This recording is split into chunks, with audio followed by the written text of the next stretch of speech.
I'm going to be trying out all 4 shades from Morphe. These are the new blush trials. This is the shade Beach Bonfire. I'm just going to go into this cream shade over here. Let's apply that on the skin. Wow.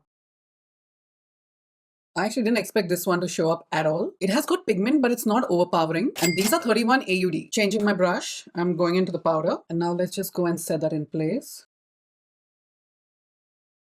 I just love how effortless this is going on. That has instantly blurred the skin and it's not sitting on texture. Now let's go on and try this highlighter shade and apply that just there. Just look at this glow. Oh my god. Are you seeing this? This is absolutely stunning. Beach Bonfire absolutely suits brown skin tones.